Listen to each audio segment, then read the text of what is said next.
Hello, good day viewers. In this tutorial we are going to talk about problem solving strategy related to motion at constant acceleration. Many students always struggle about solving physics problem. The reason is that they don't have the basic knowledge of physics. So in this channel I focus on teaching basic physics step by step for easy understanding.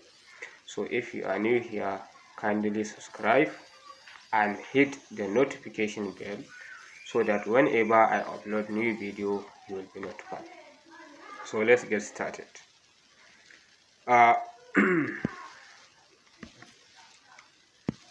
Let's start with the number one. Read the question carefully and identify the quantities that are given. When you came to solve problem in physics, particularly motion at constant acceleration, read the question carefully at least 2 or 3 times. Read the question at least 2 or 3 times. And then identify the quantities that are given in that question. You will see the quantities that are given: velocity of so amount, acceleration of so amount, like that. Identify them and then write them down. And then what? Write them down. Then 2, identify the equation to use.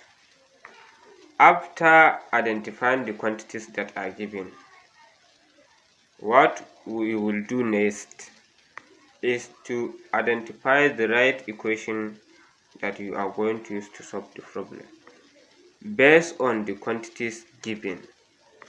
So you are going to choose the equation that you are going to use to solve the problem based on the quantities given to you. When we came to solve problem, you will see that. Then ensure that all the values are in correct unit. Sometimes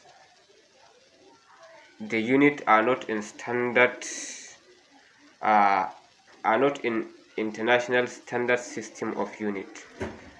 So you must ensure that they are in standard system of unit. Otherwise, you must convert them.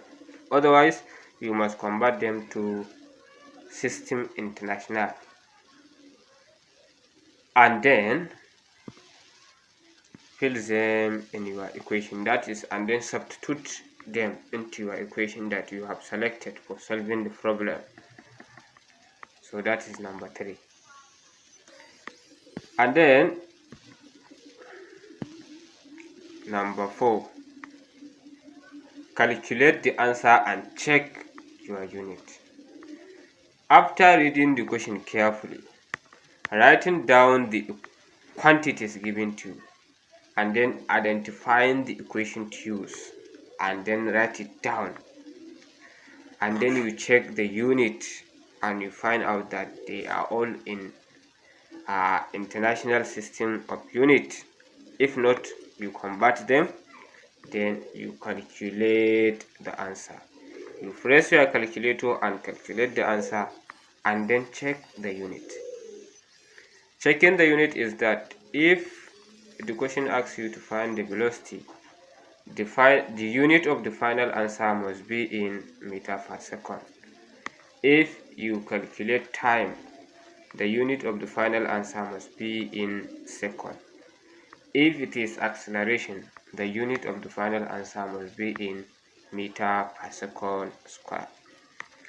So this is a class for today.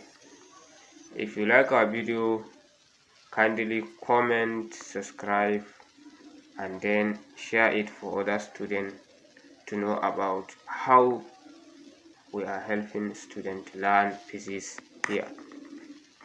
So thank you for watching our video, and in the next video we will see how to solve problem under motion at constant acceleration. Thank you.